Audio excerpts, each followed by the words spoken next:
যাত্রা সম্পর্কে কিছুই জানি কি হবে, তুমি তো গল্প করে ছোটবেলায়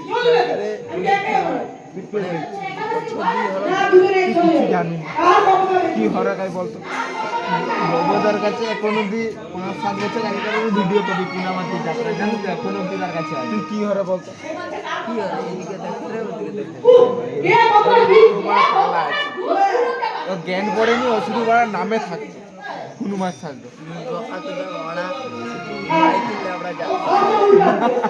হনুমান চালতো আর দেখো তুমি কাপড়